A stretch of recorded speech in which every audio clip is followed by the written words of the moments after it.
আগামী বিধানসভাকে পাখির চোখ করে গঙ্গারামপুর জনসভা করতে চলেছে বিরোধী দলনেতা শুভেন্দু অধিকারী। আগামী 25শে অক্টোবর গঙ্গারামপুর স্টেডিয়ামে বিজয় সংকল্প সভার আয়োজন করতে চলেছে।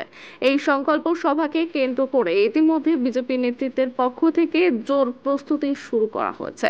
শনিবার দুপুরে গঙ্গারামপুর স্টেডিয়াম মাঠ পরিদর্শন করেন বিজেপি জেলা সভাপতি শরৎ চৌধুরী সহ সভাপতি অশোক বর্মন, গঙ্গারামপুর বিধায়ক সত্যেন্দ্রনাথ রায়, তপনের বিধায়ক বুধরাইল টুডু, বিজেপির গঙ্গারামপুর শহর মণ্ডল সভাপতি বৃন্দাবন ঘোষ সহ অন্যান্য বিজেপি নেতৃত্ব।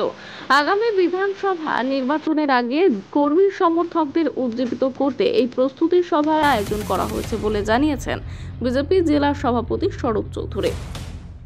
আজকে দক্ষিণ দিনাজপুর জেলায় গঙ্গারামপুরে ভারতীয় জনতা পার্টির পক্ষ থেকে বিজয় সংকল্প সভা এখানে অনুষ্ঠিত হবে আগামী 25শে অক্টোবর।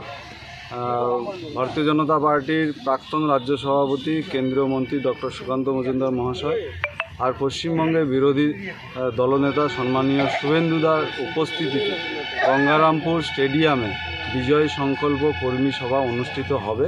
সেই বিষয়কে সামনে রেখে আজকে এখানে মঞ্চ বাঁধার একটা কাজ আজকে শুরু হয়েছে এবং 25 তারিখে জনসভায় আমরা দক্ষিণ দিনাজপুরের বিভিন্ন প্রান্ত থেকে কর্মীরা এখানে আসবে এবং এই সভার মাধ্যম দিয়েই দক্ষিণ দিনাজপুর থেকে আগামী 26শে তৃণমূলের একটা উৎখাতের একটা পরিকল্পনা আমরা আর রচনা করব।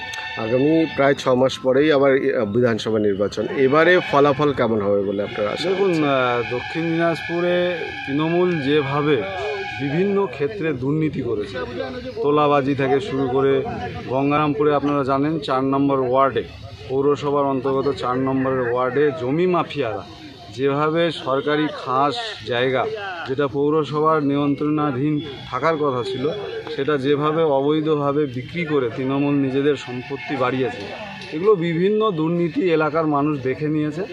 সেই জন্য আগামী 26 সালে দক্ষিণ দিনাজপুর জেলা থেকে 6টি বিধানসভা আমাদের লক্ষ্য, 6টিতেই আমরা ভারতীয় জনতা পার্টির যারা ক্যান্ডিডেট হবে তাদেরকে আমরা জেতাবো।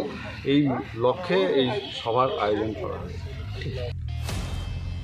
গঙ্গারামপুর থেকে বিশেষ প্রতিবেদন, নিউজ টুডে।